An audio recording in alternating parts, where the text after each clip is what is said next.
Is this guy? Am I supposed to hear? Joseph A. Latipo, MD, PhD, Florida Surgeon General. Is he actually? And he thinks the fluoride is bad? Good one. Made or not, they just deal with existing Oh, I think I skipped ahead on this. Somebody recommended this and then they said it was boring. There is this research paper that has been on my mind for years. It shows that there is a particular type of problem where the smarter you are, the more likely you are to get it wrong. That guy found his Facebook thread. It's cooked. What? For anyone shooting with the, okay, this is 5 years old, but okay. For anyone shooting with the Pocket 4K6 cameras, been looking at new drives, find more compatible types. So I think most people know the NVMe M2 drives will not work. Blackmagic appears to have gone with SATA 3 drives instead. Inside the T5 is the Evo 840 M SATA SSD. I thought it was business point to 840 there. It's even faster. What am I supposed to take from this? Or what do you want me to take from this? You think you're so smart with hardware. Have you considered selling your services to other streamers? One, no, it's not worth my time. And two, I don't think most people care that much. I don't think it matters that much. Okay. So I asked my... Wait, Destiny, the Harvard comment. What? Why can I not view all the... Oh. Control F, Harvard? What am I... Like on this?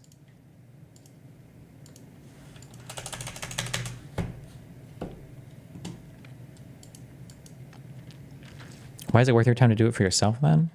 Because it's my own shit, number one. I want it to look a certain way. Number two, I don't know who else I can get to even help me with these things.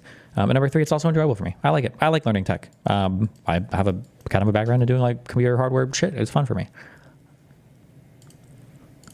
Harvard guy's name in the comments, I think. Harvard guy's name. I don't know what you're asking me. Or I don't know why I don't know what that sentence means. It's recommending a SATA over NVMe, I think. It's the guy's name, LOL. It has a weird A. Oh, you want me to read his comments? Okay, I don't know what I was supposed to give on that. Okay. American friend Wiley to go out on the street and ask people the questions from the study to see if we could replicate its findings. The first question in the paper... He's just shrugging. He's just suggesting... Oh, he's just suggesting shit without having tried to... Oh, okay. Never mind. I thought I was about to blow up. Camera guy that's not retarded here. EXT drive. Oh, external drives are fine. Your buddy doesn't understand hard drives. There's something to be said for 6K raw shooting being unnecessary, though. It can explain if you want. I don't think I need the explanation. I don't think it's strictly necessary. But if I paid for a camera that can shoot in 6K and I have that option available, why would I not utilize it? Like, if there was a significant roadblock over capturing that footage, then I would agree that it's not worth investing any time into. But if like I just need to find a way to cool off an external SSD, that's not a significant enough roadblock to forego that. It doesn't make any sense to do that. Paper is about a fictitious study on skin cream. So in this made-up study, people with skin rashes are assigned to either the experimental group, where they use a new cream for 2 weeks, or the control group, where they use no cream for that same period. And at the end, they count up how many rashes improved and how many got worse in each treatment group. The results are summarized in this table. So the question... Sorry, okay, I need to pay attention to this. Or the control group, where they use no cream for that same period. Fuck, I need to go back to... Okay. Fictitious study on skin cream. So in this made-up study, people with skin rashes are assigned to either the experimental group, where they use a new cream for 2 weeks, or the control group, where they use no cream for that same period. And at the end, they count up how many rashes improved and how many got worse in each treatment group. The results are summarized in this table. So the question study participants were asked was, did the skin cream make the rash better, or did it make it worse? I don't remember why, but I've seen this problem before, so it's like cheating for me to like. I think it made it worse. Is it I don't remember the name for this. Somebody tell me.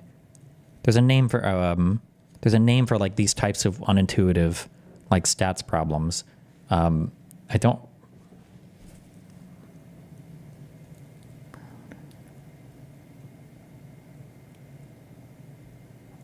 don't remember why though. I don't know. The question is a little tricky because it requires proportional reasoning. I think better. Better? So Okay, so it improved in 223 people, and it got worse in 75 people. If I don't remember, yeah. Or did it make it worse? The question is a little tricky because it requires proportional reasoning. I think better. Better? So what are you looking at, just real quick? I'll be honest, I'm just looking at how big the numbers are.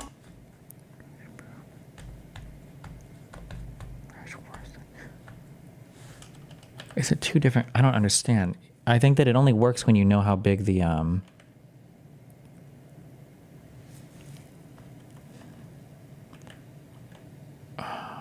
don't you need another number here? Like if you're comparing two, I don't know. I don't remember it. Oh, never mind. I'm sorry. I thought these were two different creams. My bad. The cream is worse for you. Sorry. Because what you're looking at is, so for people that didn't use the cream, it's 107 people got better and 21 got worse. So without the cream, I'm assuming that of all the people with the rash, it's like a 5-to-1, you know, base, like how many people improved, like 5 improved for every one person that didn't.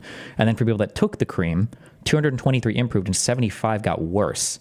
What is this? Like, this is like 3-to-1. So this cream is actually doing worse for you here. But I thought there was a harder problem. I think there's a harder problem for this that's less intuitive than that. I don't remember what it is though. Or maybe this was it, I don't remember. If you just look for the biggest number, well, that is the group who used the skin cream and the rash improved. So this number is bigger than this number? Yeah. So you might conclude that the cream worked. It makes rashes better. But you have to compare it to nothing, right? That is the intuitive answer. But if you look more You're thinking of Simpson's paradox? Yeah, maybe. carefully at the data and use proportional reasoning, you realize that in the experimental cream group, about 3 times as many people got better as got worse. But in the control group, around 5 times as many people got better than worse. So using no cream, your rash was significantly more likely to improve. In fact, it's a fair conclusion to say that the cream, on average, made rashes worse. The lead author on this study was Dan Kahan. I'm studying the science of science communication. He and colleagues recruited a nationally diverse sample of 1,111 Americans to participate. But before answering the question on skin cream, each participant was asked a series of questions to assess their numeracy. And numeracy, it's not so much the capacity to use complicated mathematics, but really to reason well about quantitative information.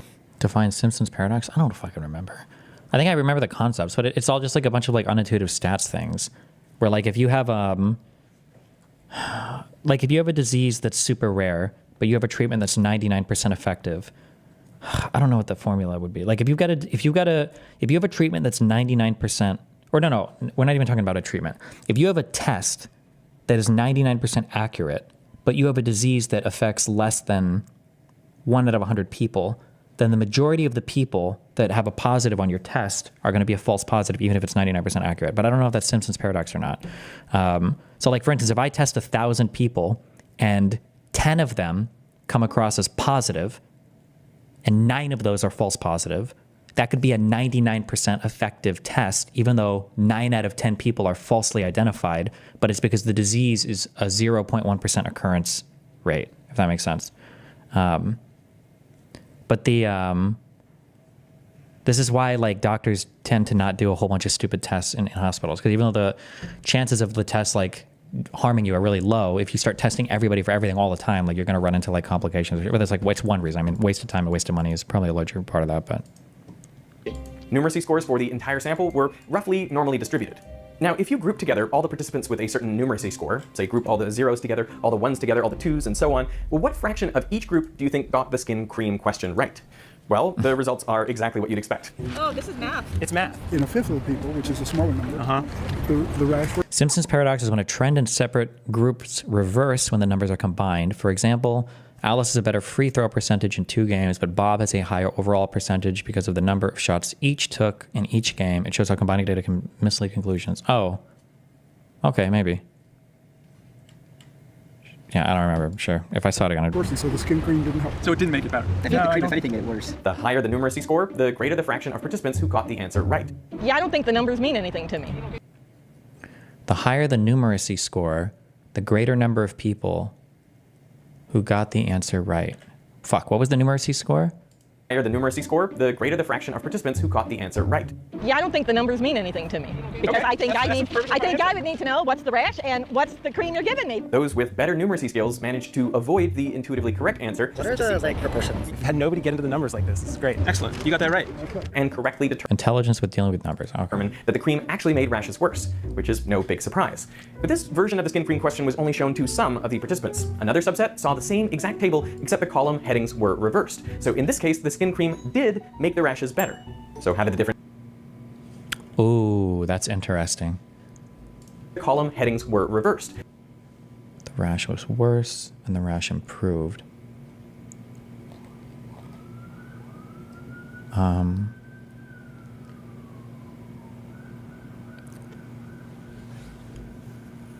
I feel, so the answer, now the correct answer, the better cream, it's better to take the cream, right?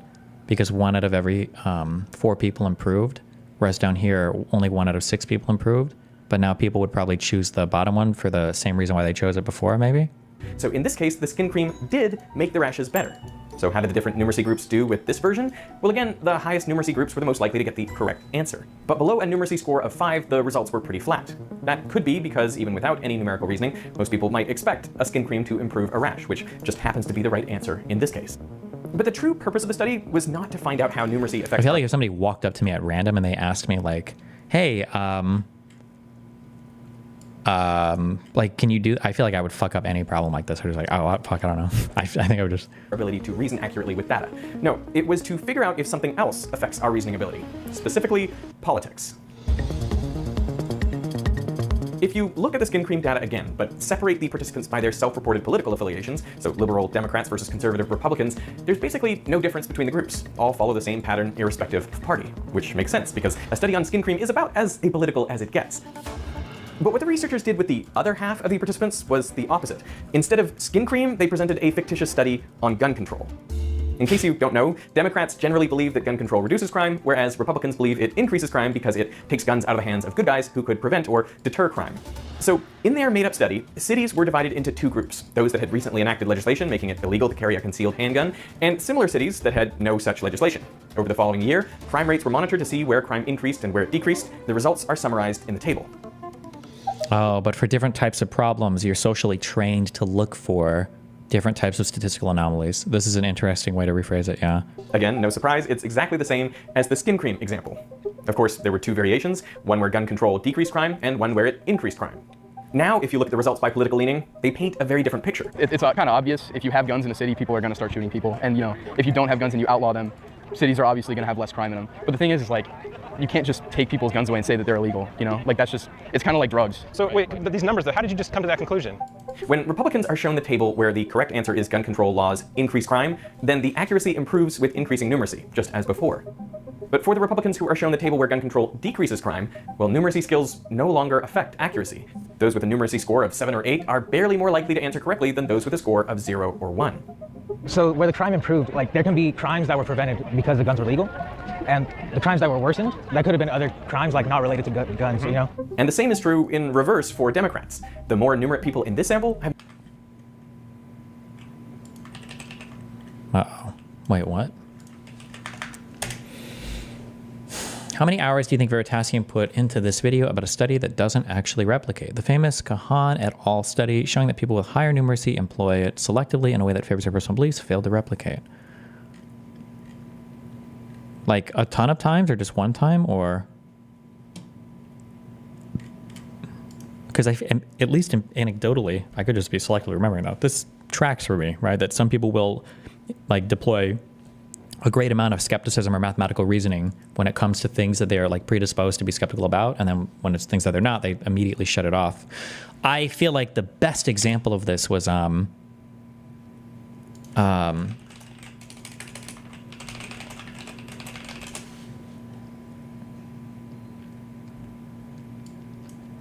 Tom Bilyeu, and today is Tuesday.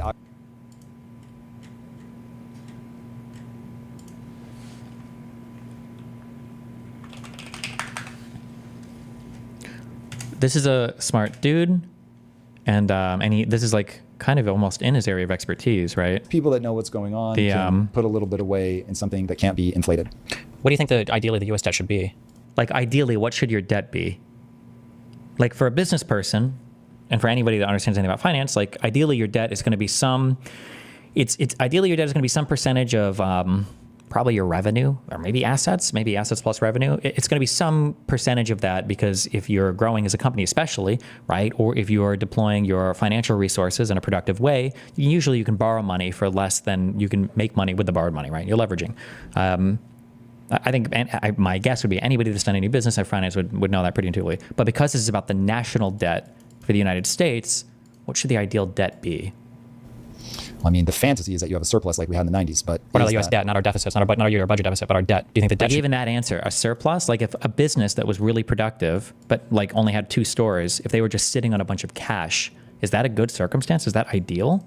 It's not. It's really bad, right? Ideally, be 0. Ooh, that's a good question. The next question I'm gonna ask, because I'm trapping. So I wonder if I was stupid to be nice here. Our year budget deficit, because it is a trap question. Fuck, yeah, I shouldn't have said that though. I should have just let him answer the question.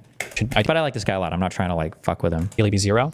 Ooh, that's a good question. Because I think he was gonna, because he realizes, I think there's a part of him that realizes like, wait, fuck, do you want your debt to be 0? But then the next question I'm gonna ask, because I'm trapping, but the next question I'm gonna ask, would you ever tell a business to run with 0 debt? Yes. Really? Aggressively. No shot. Yes, way shot. When you were growing, it's interesting that he tells me that he would run a business with 0 debt. I don't know if he does this because he knows that he has to defend the GDP thing, but then he goes on and he tells me different types of debt that he leverages to grow businesses. Your it's Quest, right? Yeah. When you were growing Quest and you saw that you had a profitable thing, and that if you expanded more, that you could make more money, did you say, I'm just gonna wait until this store earns enough money so that I can put one payment on one other store and earn that? Or did you like, well, fuck, we're gonna grow, we're gonna borrow some fucking money, we're gonna expand this because we know that we can leverage? Do you not believe in leveraging? Or I believe that there are some people that are so good with leverage that they'll be able to do magical things. Mm-hmm. And the way that I think about debt is it is high risk, but high potential. The right way to think about debt is the following. So what we did at Quest was at the very beginning when we realized, okay, we could really unlock some growth. So we took on something called mezzanine debt. It was an incredibly small amount because what the person really wanted was equity. And we had the option to pay the debt back in a certain time period. And if we could get out from under the debt, then we reduced the amount of equity that they got. Okay. And so we paid the debt. yeah. So debt, right? Debt back very quickly. And while they got some equity, we kept it very, very small. Then after that, we got a revolving line of credit. So I could show a banker. And credit. This is debt, right? Yeah.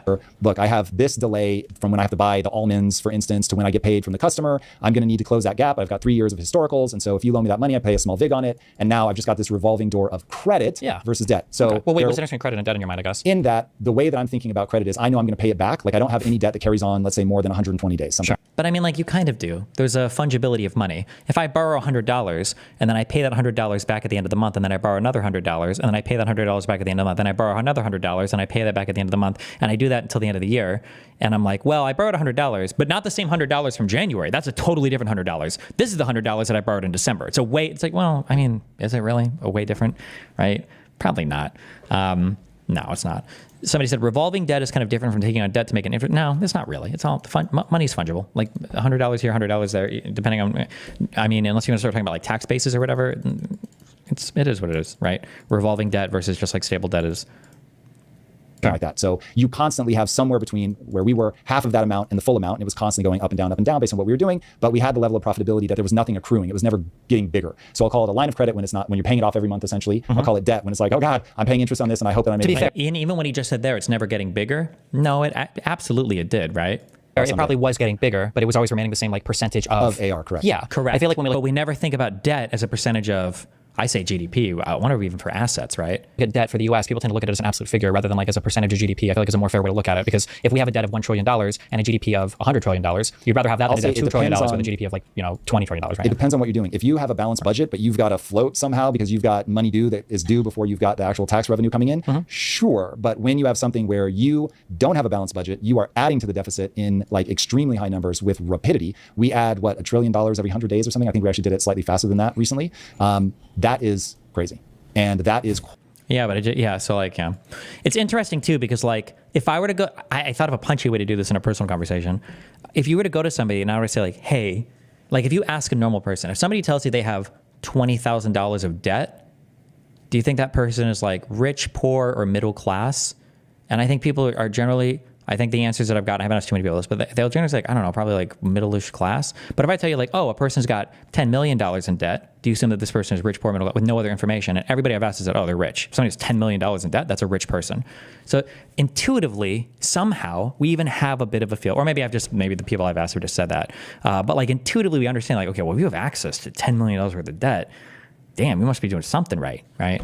But with the United States, when it comes to our debt, it's all bad and horrible and fucked. And it's like, yeah, I don't know. But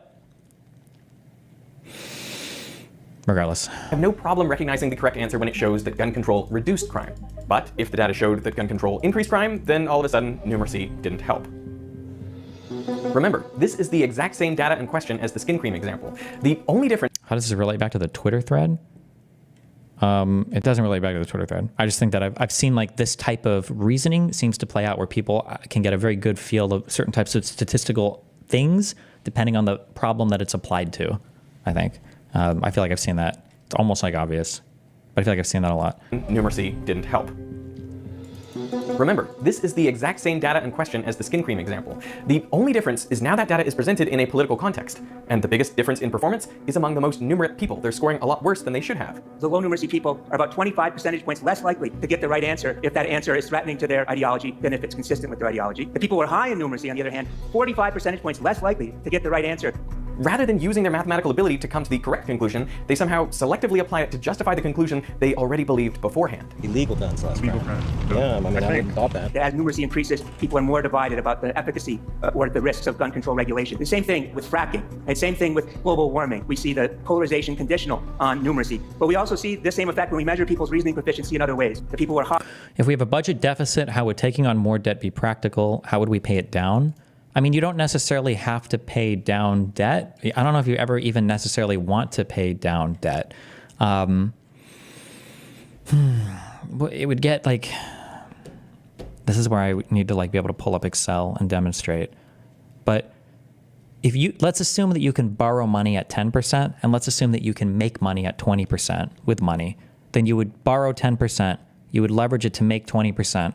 And then next quarter, you would borrow 10% and you would leverage it to make 20, and you just keep doing that. Your debt would roll forward, but your total revenues would increase, your assets would increase, and it would always be proportionally the same. But your goal would never be to pay down all of your debt. Like, it just doesn't make sense to do that. You would never want to pay down all your debt. You would probably want to be leveraging that debt to do profitable ventures, right? High in science literacy, more polarized than the people who are low. The people who are high in actively open-minded thinking, you see more polarization, not less, as they become more proficient in this kind of thinking. Based on this data, What if debt costs due to interest rates are really high? I mean, the higher the interest, the less favorable the debt, unless you have really profitable ventures. The lower the interest, the more lucrative it is to take on debt.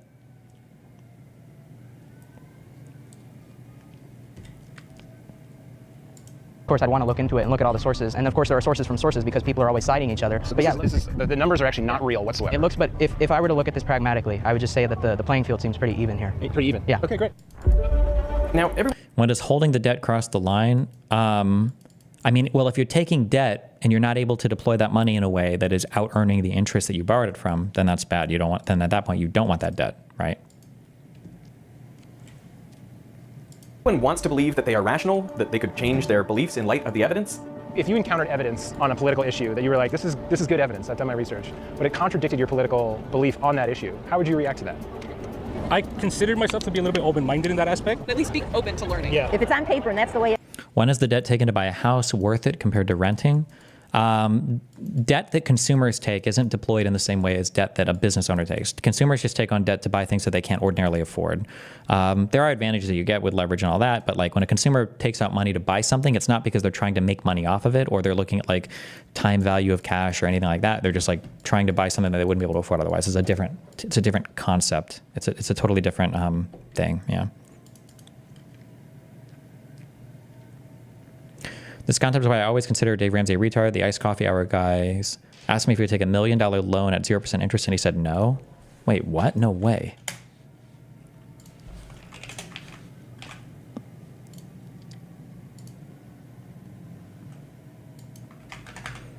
Dave Ramsey, $1 million loan.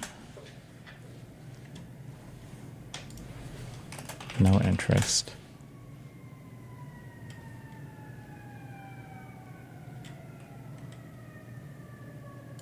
Do you Is it say this? debt is bad because for the average person, that is a good principle to live by? And with that, I kind of agree with you. However, if people do utilize debt in an effective way, such as Graham, he's very responsible, very well researched on, the markets and how he can leverage his money with debt. Do you think that that is a more effective way to grow fast? If that's a scary thing. When you say you're knowledgeable on markets, you're making it sound like you're taking out money to invest in the markets. You should probably never do this.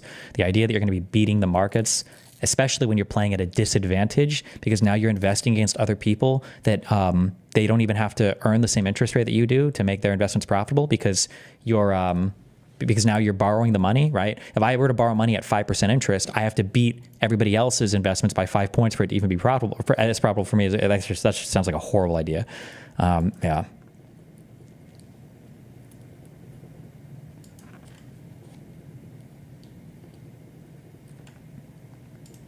You're calculated with it. It is a more effective way to grow fast, if that's your goal. Yeah. But what people leave out of the discussion is that you've increased your risk.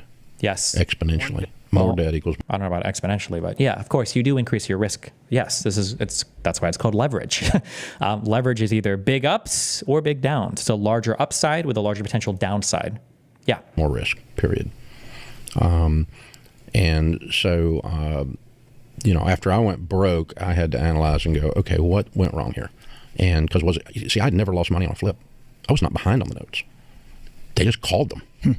They had the ability to do that because it was commercial paper. It wasn't traditional mortgages. It was 90-day paper. And so what it amounted to was, so I had proven track record of making money. I mean, I did. I probably owned 2,000 pieces of real estate in my life. I want to know more about that. He said they called them. When he says they called them, that makes it sound like he was leveraging a lot, as in he maybe had 100,000 at stake, and maybe it was $1 million that it was chasing, but it sounded like the valuation of those properties was dropping so much that the margin was becoming, or the difference in like what he borrowed for versus what the value of the property was they did a margin call basically, and then he had to pay up actual cash to shore up his position, and which is, if you're to explain all this would be too much, but if you're relying on leverage to make money, that's like a disaster move, especially if they're calling you, if they're calling a margin that you can't afford, and it's going to force you to sell off stuff that are not good timings to do so. It's really, really, really, really, really bad. But so I had proven track record of making money. I mean, I did. I probably owned 2,000 pieces of real estate in my life, and so I was doing a lot of flips, and some of them I was doing in 24 hours. I would just buy them and flip them to another investor and make 10 grand and keep rocking, that kind of stuff. So I was doing 100% financed. I didn't put any money in it. I didn't have any money. I talked to a guy into giving me. Oh shit! I Wait, was doing in 24 hours. I was just buy them and flip them to another investor and make 10 grand and keep rocking, that kind of stuff. So I was doing 100% financed. Ooh, okay. So he's not even, I don't know if that's leveraging at all, because you're leveraging an infinite amount. It's like divide by 0. Okay, that's kind of spooky. All right.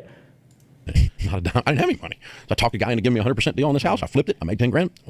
And I talked him into doing it again. Then I talked him into doing it again. Then I talked him into doing $1.2 million, and with that one bank. And yeah, so it set me up. And so after I crashed, I kind of had to go through a CSI. Hold on. Somebody says, when it comes to national debt, is there ever a point when the U.S. should pay off the debt, or is it fine to grow the debt indefinitely? When should we start reversing the deficit? My guess is there's probably some ideal debt to GDP or debt to total asset ratio that works best for the country. And it probably goes up and down based on how productive the country is being at a particular point in time.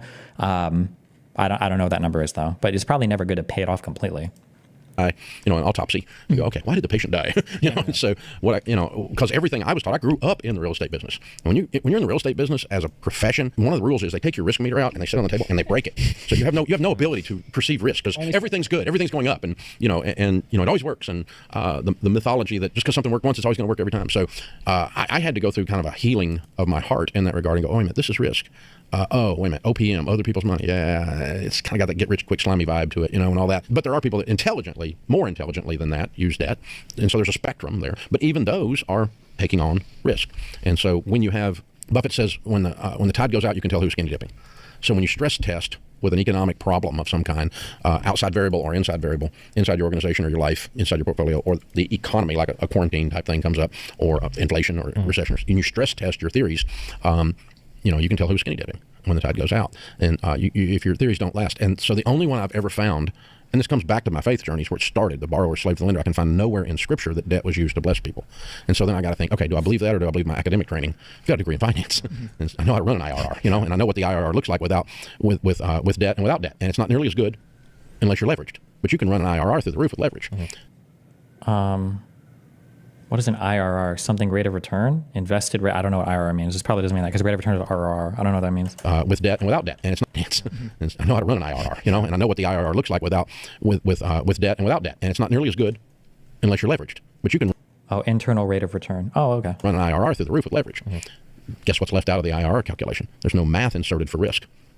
That is absolutely and completely and totally not true. I don't believe that. I do not believe that for anybody that is utilizing loans, that they are investing thinking that the leverage is free. Leverage definitionally can be used against you. That's the entire point of leverage, is the underlying asset can go up or down a lot. And you can get mega fucked. The idea that somebody's not doing some kind of like risk adjustment I don't believe that. Maybe in some like crazy wacky world, maybe people are, but like. The IRR is agnostic to risk. It doesn't recognize it. And so while you see this great rate of return, there's zero risk showing up in there. The chance that you lose the thing, or the chance that the stress brings on your life, or what it does to your marriage, or what it does to your body to carry around the weight of that. None of that is parlayed into there. And real estate is unique in that way because other investment vehicles teach us to mathematically insert risk. For instance, two mutual funds, you would never compare an aggressive growth stock mutual fund with a growth in income. Okay, and if you look at the chart, the growth in income is kind of like this, and the aggressive growth is like this, right? And that's the risk factor. And the highs and lows on that, y'all probably know this is called, for our audience at home, the rapid change is measured by a thing called a beta. And a beta is a statistical measure, which is a math number. And so a beta of 1.0, for those at home, means that particular mutual fund is exactly what the stock market is. It's S&P 500. It's doing what the stock market's doing. A beta of 2.0, it means it's twice as risky. So this is an aggressive growth, emerging market type stock fund portfolio. And so it's twice as risky as the market. So the way you would adjust for risk between a beta of a 0.8, which might be like a growth in income. Oh, okay, never mind. Okay. He probably knows more than me. Okay, so it's not like he's just talking about the IRR is one number, but then you would do a separate risk adjustment or risk calculation is what he's talking about now. Versus a beta of 2.0 is you insert the beta in an inverse in the math formula and you adjust for risk so you can compare these two apples to apples. Yeah, because you would want, if something is twice as risky as something else, you probably want to earn twice as much money. Like if something was giving you 10% at twice the risk as another investment, then you would just do the safer investment, right? Even though after risk, a post-risk analysis, we don't do that in real estate. Or risk-adjusted return. No one ever talks about that in real estate. It doesn't even come up. I feel like risk has to be brought up in real estate. And so but we have kind of a brain, and our brain says, oh, wait a minute, if I'm 110% leverage in real estate, that's probably not good, Okay, this is where he said the debt thing. $1 billion, 0% interest for 10 years. Would you do it? No. No? Why? Easy question? No question. Even though you could put it in treasuries and pay off after the 10 years. You could lock in 10-year treasury right now, 10% or 5%. No. It's not worth it. No, I don't borrow money. There we go. Love it. Thank you so much for your time. I really appreciate it. Well, maybe he just means this on like a personal level, I guess? Like personally he wouldn't do it, not if it would be good or bad? Talk to your son every single Tuesday, Daniel. We do. And I want to know, are there certain things that you share with him about life, about fulfillment, about business practices? Because you're trying to train him to take over the entire company eventually one day. At least that's from what I've imagined. Yeah. Are there certain things that you share with him that you haven't shared publicly, certain values, certain beliefs that you think will take him far, or is it all just No, there's on no the field? secrets. No secrets. There's no secrets. It's just life. And, we have breakfast every Tuesday morning, and we get those things in. We also get those things in when we're arguing about something. We also get those things in when we're in an operating board member, and there's 6 of us working on a project together. Those things just show up in the rhythm of life. We might sit and talk about football at breakfast. Okay. Sure. Yeah. Final question to end it off. Jack. Really short one. If you could borrow $1 billion, 0% interest for 10 years, would you do it? No. No? Why? Easy question? No question. Even though you could put it in treasuries and pay off after the 10 years. You could lock in 10-year treasury right now, 10% or 5%. No. It's not worth it. No. I don't borrow money. There we go. Love it. Thank you so much for your time. I really appreciate this. You just got to remind everyone to subscribe and hit the like button. Hey, subscribe, hit the like button. It's the iced coffee hour right Yes, here. it is. Thank These you guys for watching. are awesome. Thank you for coming I've enjoyed on. becoming friends with you too. Really Thanks for hanging out appreciate with it. us. Have us back. All right.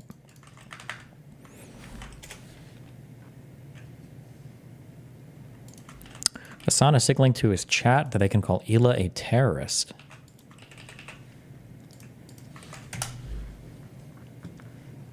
He legitimately does help thousands of people through his ideology, so it's not all bad. I respect the game. Honest to God, for a normal consumer, I would probably say the same. You should just probably never use debt ever. If you have to ask questions about how to use it well, the consumers don't deploy debt to make more money. They just don't. We usually use debt to buy things we wouldn't be able to afford otherwise.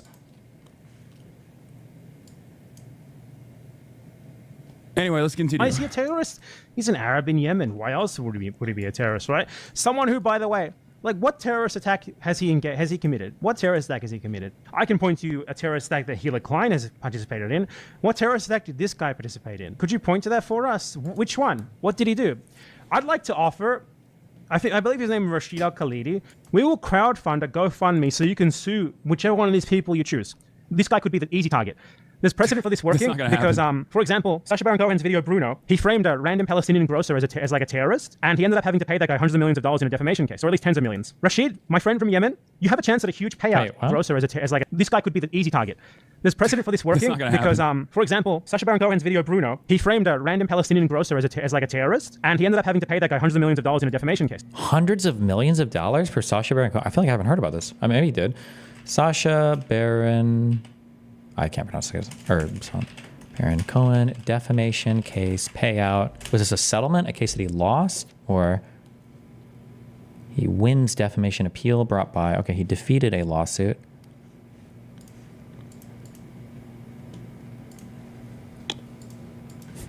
Jesus. Defeated a $95 million defamation lawsuit filed by former Alabama Supreme Court Chief Justice... Oh, this is from Roy Moore. So different case. Are the benefits of credit cards good? I heard debt cards or debit cards are more risky since there's more risk in being burdened with fraud. What? Credit cards are good because of the things that they offer you in terms of services, but I don't think credit cards are right. Be very careful. Don't use one unless you can pay it off every single month. Don't ever float. Palestinian sues Baron Cohen over terrorist claim in film. This article is more than 14 years old.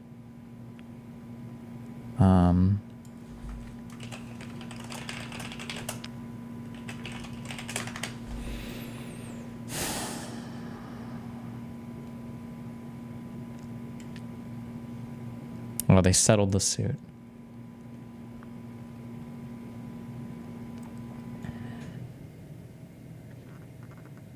Oh, they settled the suit and the terms aren't public, so we have no idea.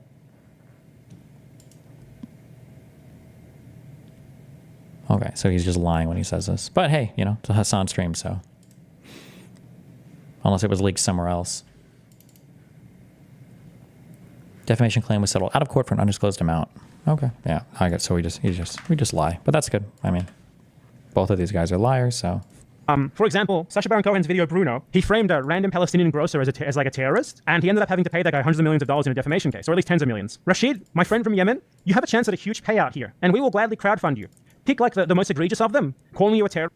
I speak Arabic. Rashid didn't say any of that. Your translator speaking another dialect, Levantine, opposed to Rashid's Yemeni dialect. He never said he took caught with the captain or the crew. Wait, I don't understand. Somebody said he's calling Ela a terrorist here. Oh, is it because Bad Antonio was talking about suing Ela or somebody, or this is where he calls you a grifter? You think I'm a stupid person? Why does D grift to the left seems to be working out well for his bank account law? I think that he just is a debate mercenary. He doesn't give a shit. He just wants to be contentious, and he knows that as long as he maintains a liberal posture and backs like the institutional liberalism, he will always be able to maintain some level of an audience. I feel like the least audience for the internet is like this political ideology right now. I'm sorry, where the fuck are all these huge center-left cuck content creators? All the audience right now is for like the far-left shit and then all the MAGA shit. What are we talking about? What a stupid, what an unintelligent and unsophisticated take on the current media landscape. Where are all of the center-left streamers and YouTubers and... He is not a leftist, though. I don't think Destiny's never really been a leftist. There was like a brief moment where I thought he might be, but he was not. He's just a very annoying liberal who says incredibly reactionary and edgy shit on a regular basis and will defend it. Yeah, he's perma-stuck on whatever the liberal status quo is, and he'll always defend it. And I think part of the reason why is because if you're going to base your worldview off of like empirical evidence, there's a whole bit of information that's readily available on the liberal side, right? Was you making fun of me for... Like, it's great. You can just like go to Wikipedia and just churn out, misunderstand what the fuck Wikipedia pages are telling you, and make it seem as though you're, you know, infinitely more knowledgeable on the subject matter than the idiotic right-wingers that you're duking it out with. Because right-wingers not great at debating, and they're not great at understanding reality in general. So I think it's like a very easy way to present yourself as an intellectual giant, an intellectual titan. Okay. It's that time of year again. Vote and help us crown the 2024 Anti-Semite of the Year. Some nominees might even be proud to make this infamous list. Supposedly, Hassan Piker is here. Absolutely based.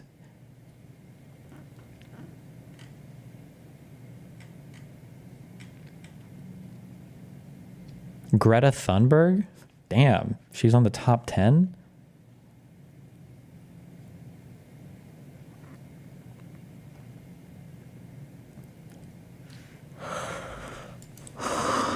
What did Cory Bush do? Am I mixing her up with Nina Turner when they said that Jewish money came in and fucked up the election? I think that was Nina Turner, right? I don't know if Cory commented on that election as well, but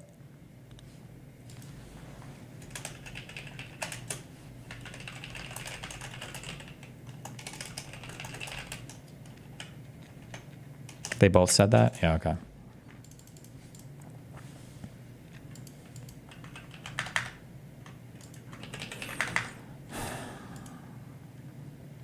Okay, do I want to watch this or do we just read papers? Jesus.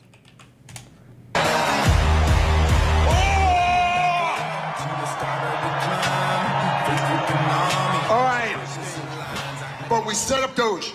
Yes. How much do you think we can rip out of this wasted $6.5 trillion Harris-Biden budget? Well, I think we can do at least $2 trillion. That's all of our discretionary spending, by the way. The entirety of our discretionary budget. So when they talk about the budget, that's all of it. He just said we were going to make it zero, but okay. Yes. $2 trillion.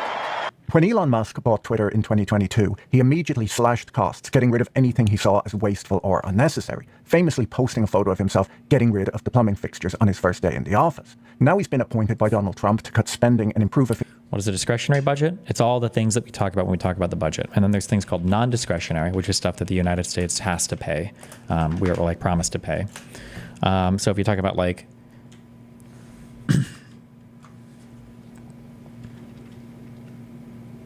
usually when they talk about making the budget every year, or it's yearly, right?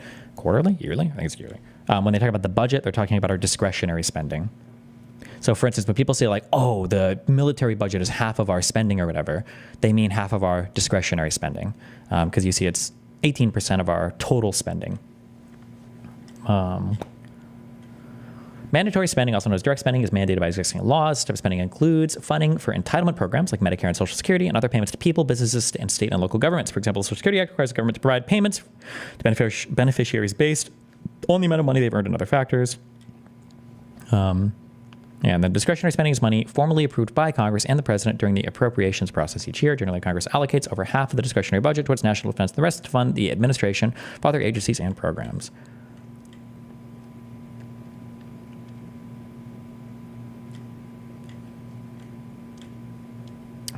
Do they not list the... Am I missing it? Oh, usually I have like cute little pie charts, but...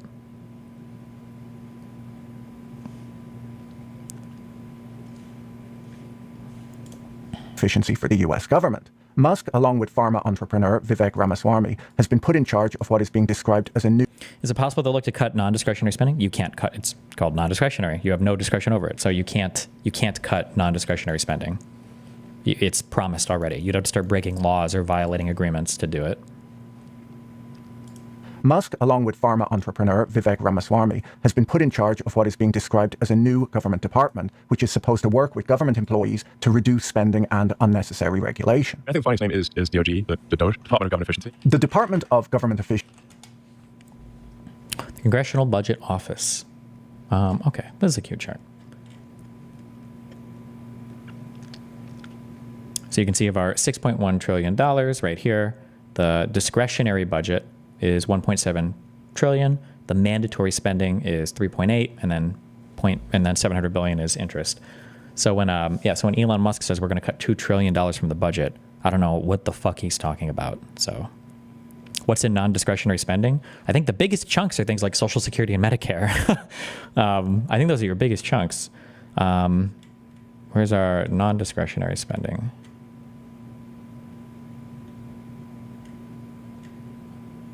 Discretionary outlays.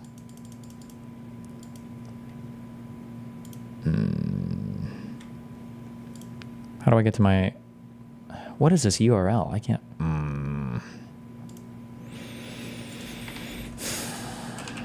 Budget.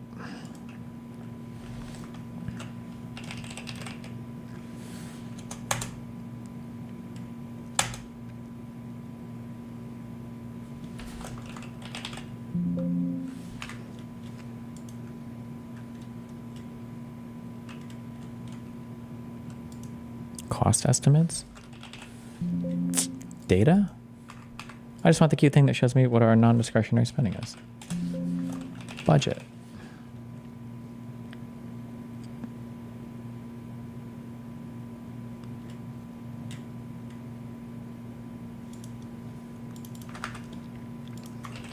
I keep posting the links, but I'd like to know how to find it. But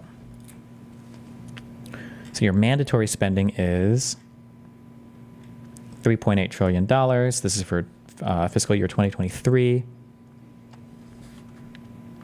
Of your 3.8 trillion, 1.56 trillion is going to Medicare and Medicaid, and then 1.3 trillion is going to Social Security. So here's your, this is like 2.9 trillion right here, which is the majority of your non-discretionary spending. And then other things you've got are income security programs, federal civilian and military retirement benefits, certain veterans programs, and then 383 billion for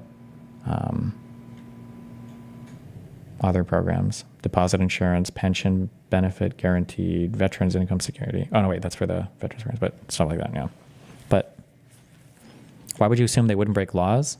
Because it would destroy the confidence in the United States' crediting. No one would ever lend or borrow, or no one would lend to the U.S. It would just be, it would be disastrous.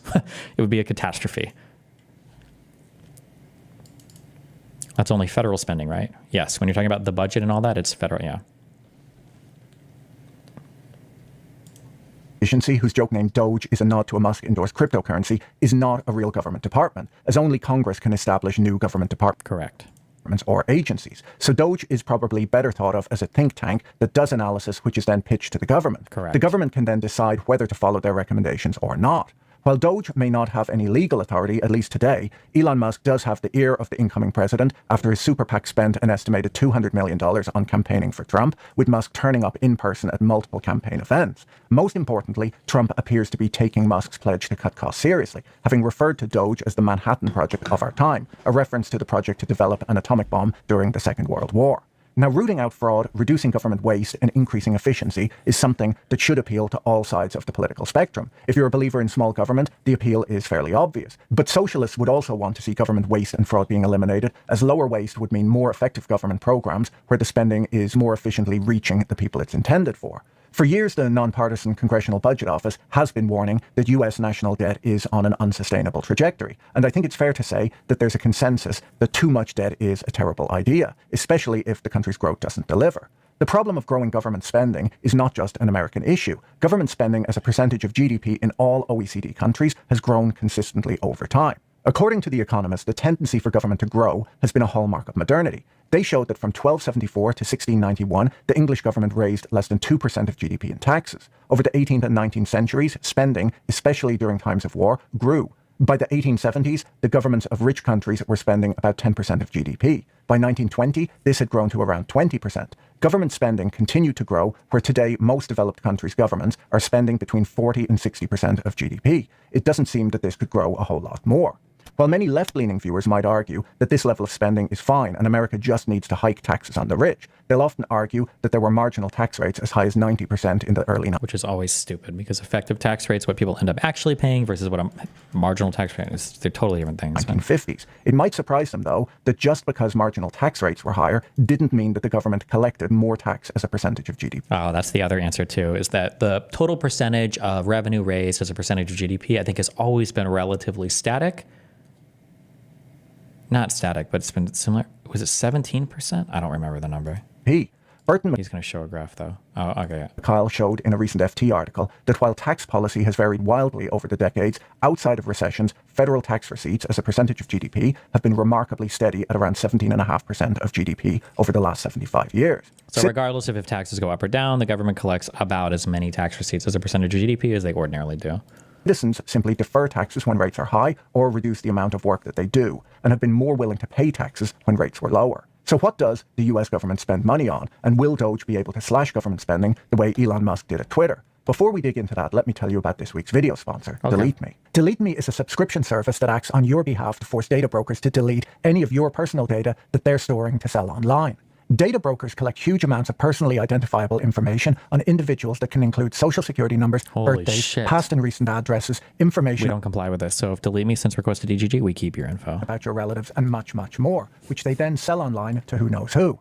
Data brokers are legally required to delete any information they store on you if you ask. But unfortunately, there are hundreds of data brokers, and they don't make it easy. Is that the Laffer curve? No, the Laffer curve just refers to the ideal rate of taxation. This is a different generalization that just refers to how much in tax receipts you tend to collect. That's not it's a different thing. Take forever to contact them all. I use Delete Me to reach out to the hundreds of data brokers on my behalf to request the deletion of my personal data and to deal with any objections. With a yearly subscription, Delete Me tracks to make sure that they don't re-add your data to their lists. Get 20% off Delete Me US and UK consumer plan. Aren't they planning to cut the $2 trillion by mass firing federal employees? Since federal wages are part of the mandatory budget, what's stopping them from trying that? It just doesn't. There's just not enough money to cut there. People just super. Anytime somebody's going to go line by line through the fucking tax code to do things, you're talking about from $1 trillion, you'll save a couple billion maybe. Nobody. But the problem is nobody really has any concept of all the numbers. Nobody really has any concept of when you're talking about these levels of dollars. Nobody knows. If I tell you last year the United States government wasted $10 billion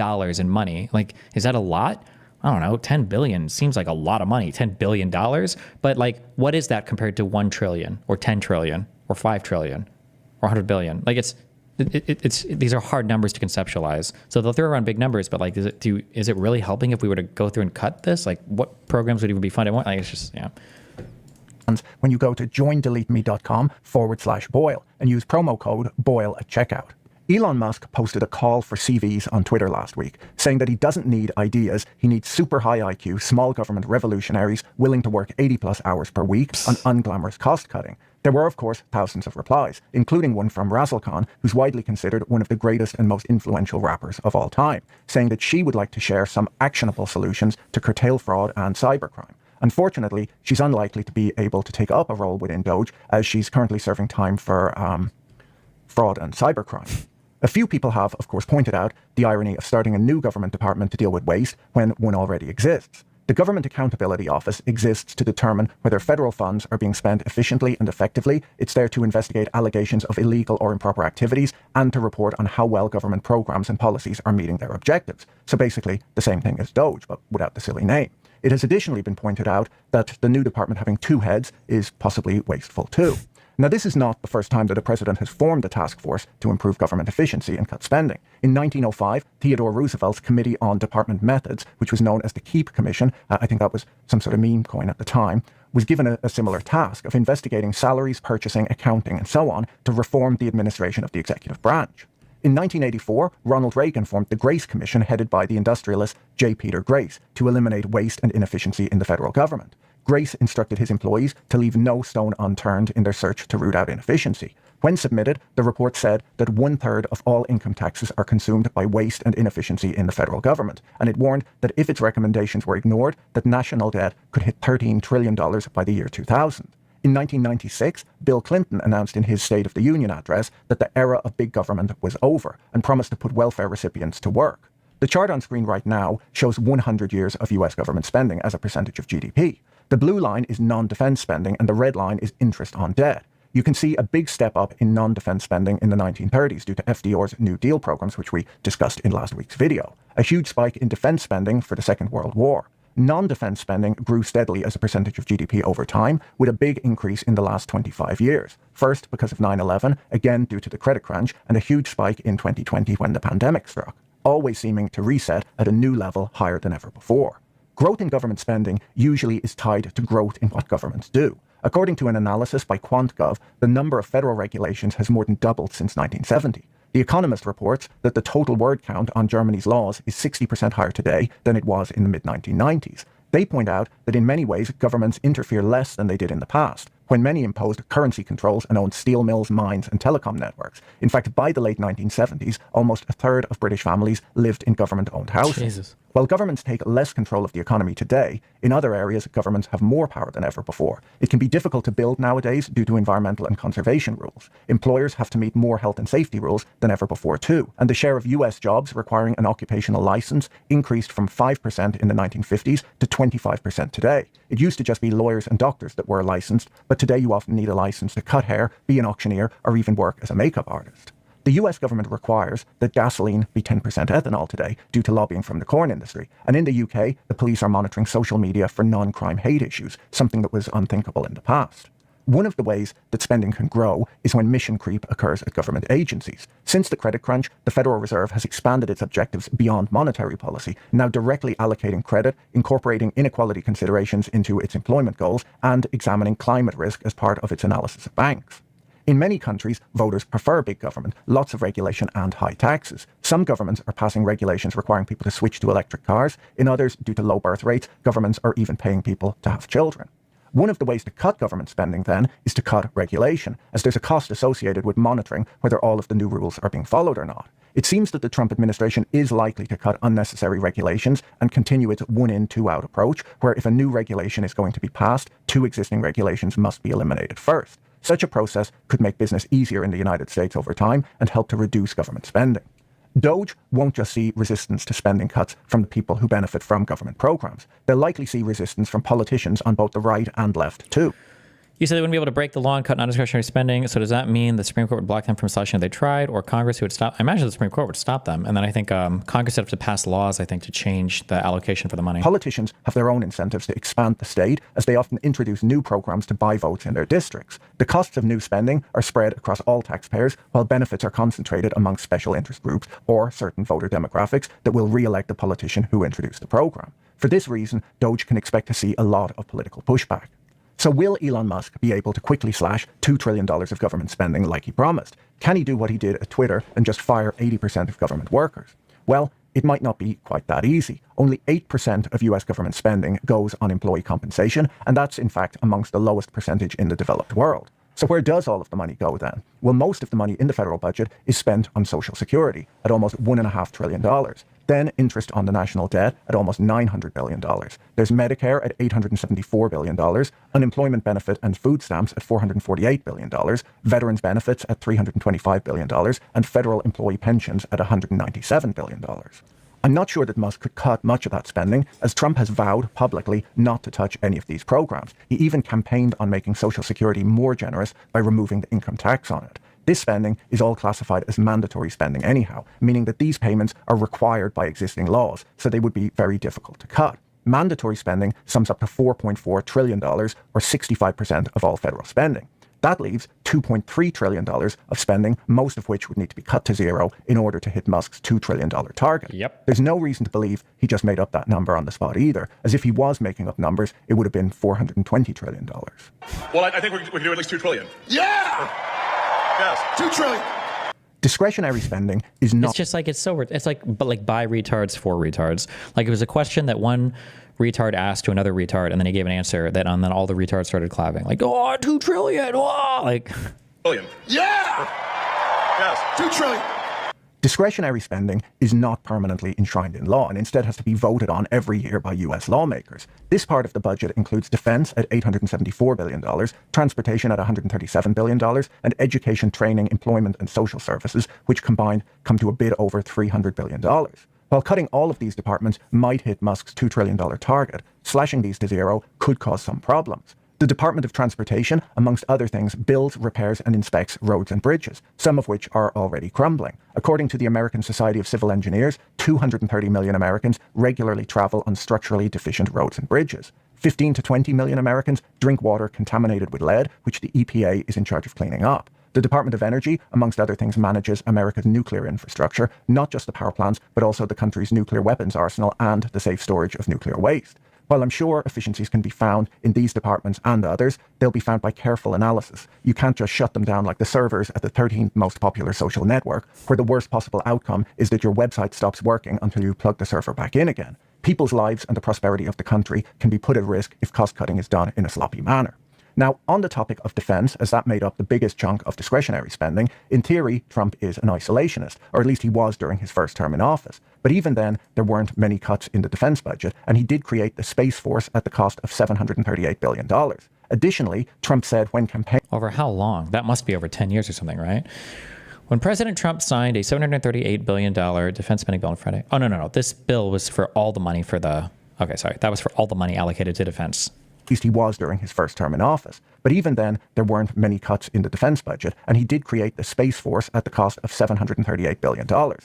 So the cost was part of it wasn't like the entirety of the entire budget went towards making the Space Force, right? Additionally, Trump said when campaigning that he would build an Iron Dome missile defense shield around America, which would be difficult to do while slashing defense spending. The defense budget is around $800 billion, so we just have $1.5 trillion left, meaning that Musk would need to shut down hundreds of agencies, things like the Department of Education, the Department of Transportation, the Justice Department, Natural Resources and the Environment, and General Science, Space and Technology. I'll tell you right now that if it was me, I'd cut space spending right away, because I've heard that they've been paying a guy billions of dollars to launch rockets into the Indian Ocean that can barely carry a banana on board. It's 55 years since we sent a man to the moon, and this guy's wasting taxpayer money on catching rocket boosters, which I can't imagine was specified in the original government contract. He's talking about sending men to Mars when the technology to do this has existed for years. Not the technology to keep them alive once they get there, obviously, but he doesn't seem to be working on that.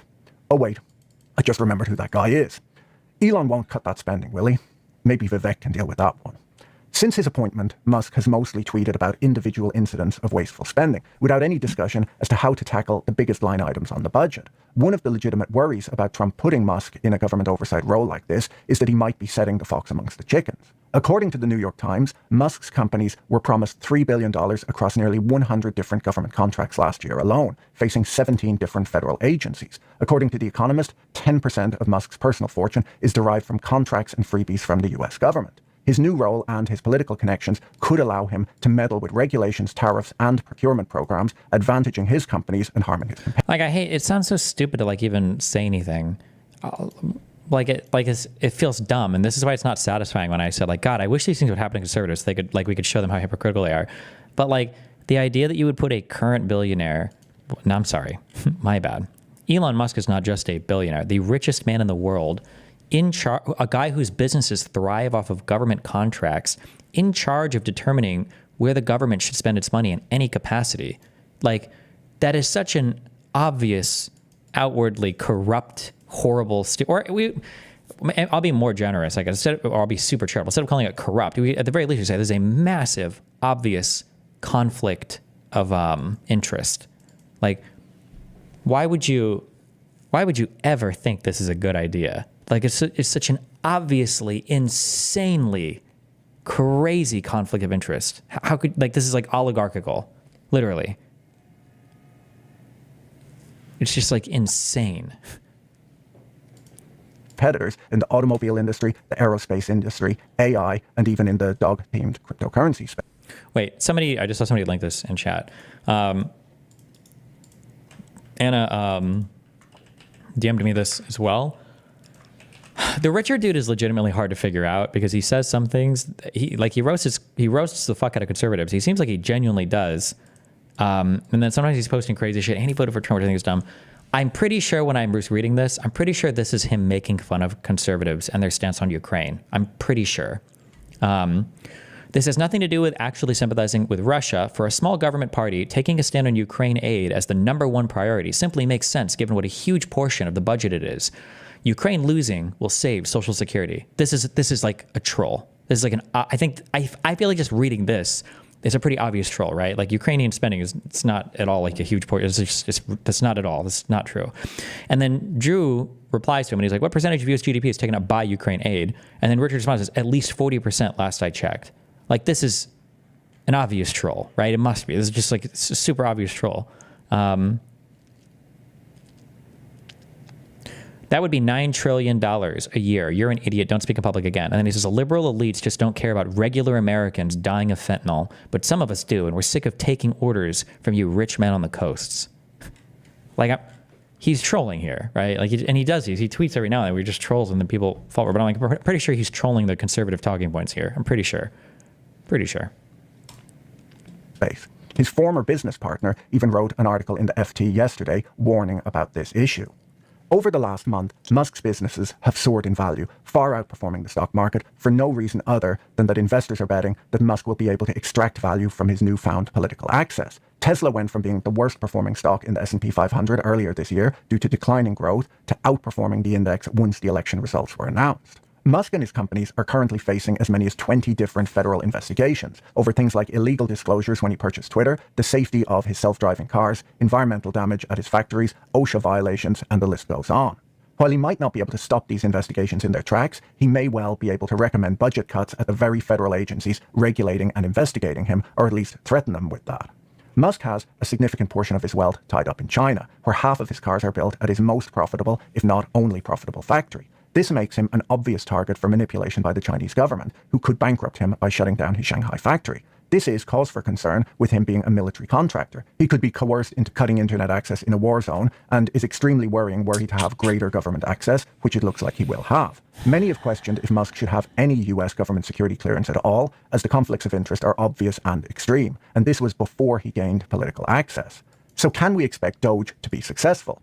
Well, both Trump and Musk do want to disrupt the federal government, and Trump does have a mandate to do so, having won not just the election but the popular vote too. With ever-growing government spending, a budget deficit of 6% of GDP, and growing national debt, some sort of reform is definitely needed. There are already over 90,000 pages of federal regulations in place, and several thousand new rules are issued by federal agencies each year. Each new regulation, as I mentioned earlier, usually requires a budget so that it can be enforced and monitored, and for this reason, government budgets grow and grow. Ronald Reagan, working with the Grace Commission, enacted major spending cuts 7 months into his first year in power that totaled $131 billion over the next 3 years. Margaret Thatcher started an efficiency unit in 1979 to audit government waste, which was headed up by Sir Derek Rayner, the CEO of the retail chain Marks & Spencer's.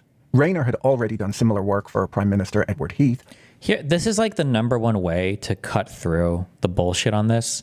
When somebody says, I think I tweeted this out earlier on the vaccine thing. When somebody says we give our kids way too many vaccines, okay, or we just spend way too much money, we need to do budget cuts, then you say, okay, that's fair. Which vaccines would you cut? There's no answer ever. Oh, you want to cut government spending? Okay, cool. What departments would you cut from? What programs are you going to cut? How much money are you going to save? What are you looking to cut?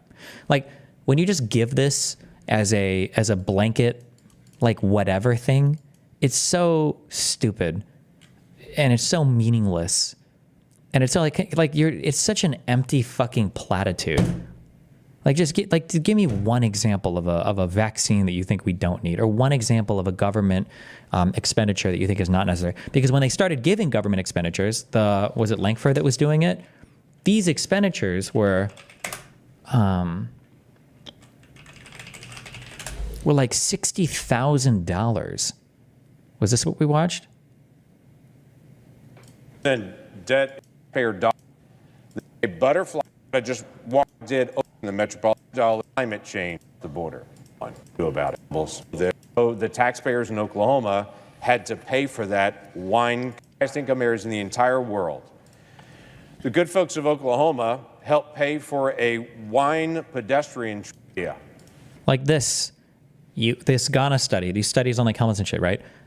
The waste here was, or he says it's waste, but also that's true too. They're not even like talking about government waste also, which is concerning because I thought it was waste we're getting rid of. They're talking about getting rid of government programs, like things that they're actually funding. But then it's like the waste here is $268,000. Like, let's assume that our budget is $1 trillion, right? 1 trillion. Let me try to make this like into numbers that like make sense.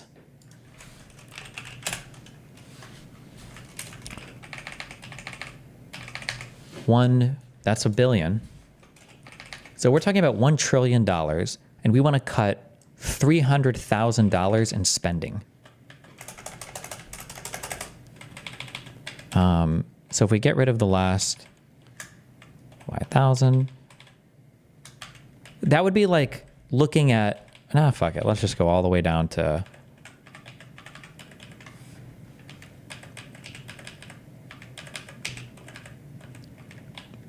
this would be like, did I do this conversion right? This would be like saving $3 out of $10 million. Did I miss a cut here?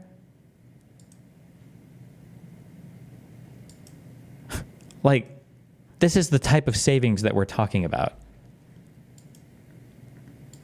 What is the...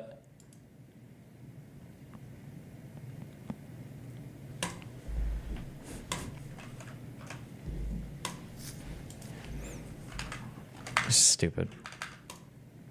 Where he arranged for the 3 British military services to use... My mom just said, well, we should pull back on how many we give. I don't know. I have no idea how to counter the vibes, because all of this is vibes. They don't understand the money that they're cut. The problem is that like, it's just so strange that like, because nobody knows about any finance or government or economics or anything, like imagine I walk into a hospital and I'm looking at some doctors and I'm like, this guy has a lot of pints of blood. I think he needs less. And it's like, what do you mean? It's like, I don't know. There's like less blood. We should have like less blood in all the people. Like just less. We need to take some. And then our blood banks won't have to give so much. Just like, it's just like, what the fuck are you saying? What the fuck are you even talking about? We need to have less of it. Like, we need to have less money going towards, you don't even know what the programs are. You don't know what the money is spent on. You don't know how we raise the money. You don't know how we, you don't know any factor of this, but you have a really, really strong opinion that we need to cut from it for some reason. Like, similar work for Prime Minister Edward Heath, where he arranged for the 3 British military services to use a single procurement office, achieving significant cost savings. His efficiency unit under Thatcher led to headcount reductions in the civil service and overall savings of £170 million per year. I wonder if Destiny is claiming there isn't significant government waste. Not that I'm aware of that's like ultra significant. I don't know. Is there? Tell me. You can feel free to let me know. Thatcher led to headcount reductions in the civil service and overall savings of £170 million per year over the next 3 years. In 1996, Sweden reformed its budget process to tackle its high deficit, after which its government debt fell from 84% of GDP to 45% by 2008. Ruth Richardson in New Zealand severely cut government spending in 1991, including spending on welfare. She called her plan the mother of all budgets, and while it was extremely unpopular with voters at the time, who called it euthanasia, 20 years later, state spending in New Zealand was still 6 percentage points lower as a share of GDP than it was when she first took office. These examples show... Should we not let them do research and find potential waste, though? What's the hurt as I see it? We already have, like, Government of Accountability Office. We already have watchdogs for a lot of the federal agencies. We already have the congressional... We already have people that do all this stuff. Like, we don't need another retardedly... Like, the funny thing is what they're doing is exactly what does lead to, like, waste. Is, like, just making redundant faux agencies. It's not even a real agency to, like, go and look... Like, it's stupid. It's a waste of time. That serious analysis, often done by outside business people, can lead to government spending reform that works. As we saw when going through the budget, America won't be able to fix its finances without tackling the 2 largest programs, which are Social Security and Medicare, which consume 1/3 of the US budget. The Penn-Wharton budget model shows that delaying eligibility to the age of 67 from 65 today on both of these programs would reduce the government's obligations by $100 billion per year. Now, cuts like this would not be popular, as many Americans are counting on these programs and wouldn't be excited about being asked to work 2 extra years. People my age were pretty much told from the day that we started contributing to Social Security that it would go bankrupt before we retired. I mean, to be fair, for the Pentagon to continue to fail audits, we don't really know what is being spent on or wasted on.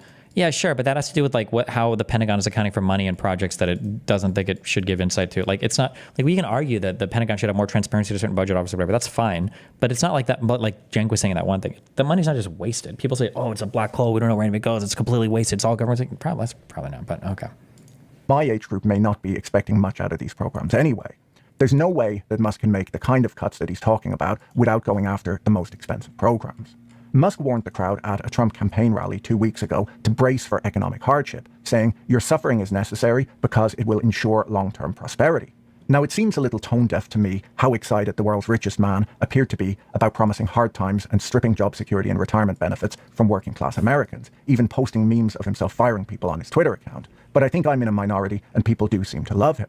Social Security and Medicare cuts would not be popular with older Americans, and older...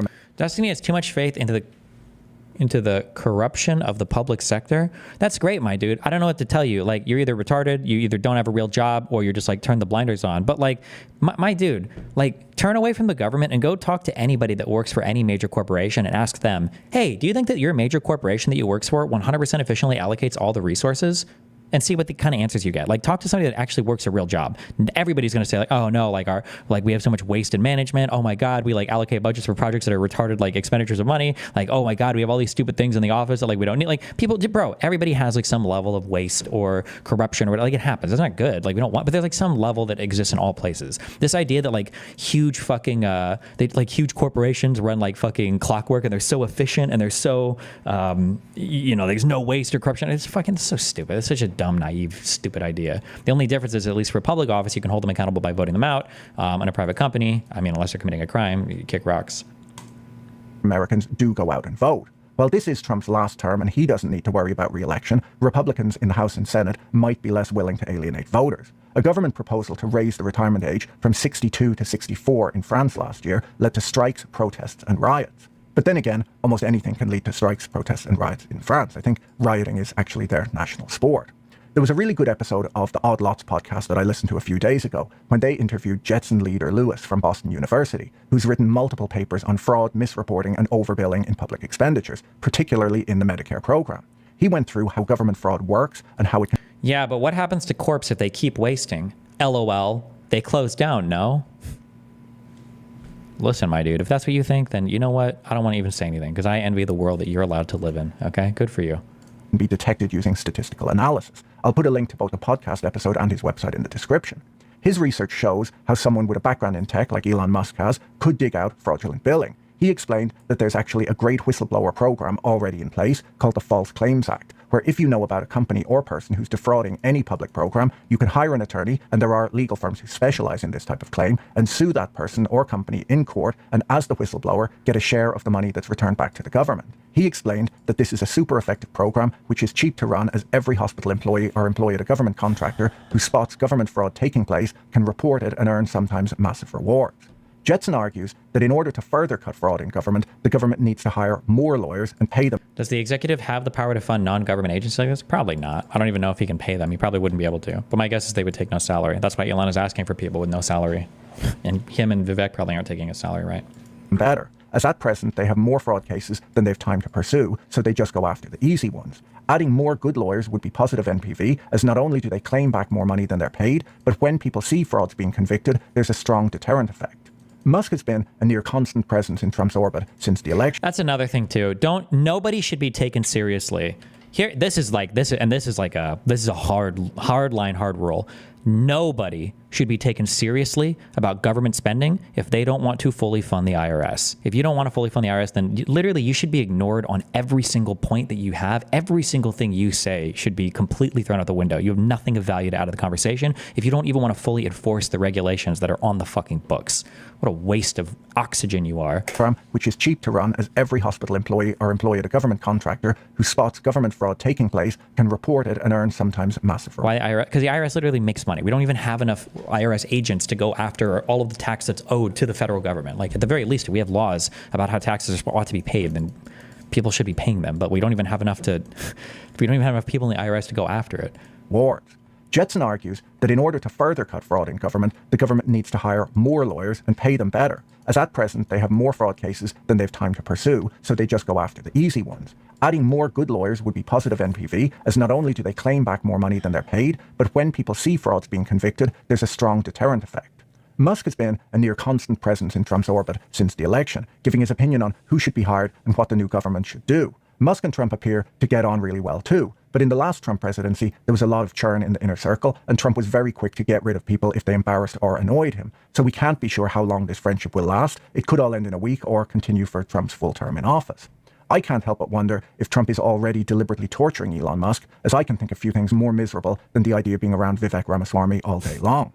Anyhow, as a final note, for those of you who made it to the end of the video, I'm launching a second YouTube channel called Patrick Boyle Interviews that I'll link to in the video description, where I'll shortly start posting long-form interviews with the most interesting people I know. Cute. Do subscribe to that channel if you'd like to see that kind of content. The first video will be coming out soon. If you enjoyed this video, you should watch this one next. Don't forget to check out our sponsor, Delete Me, using the link in the description. And see you in the next video. Bye. Wow. We're not finishing this. Fuck that. I'm gonna use the restroom. 1 second.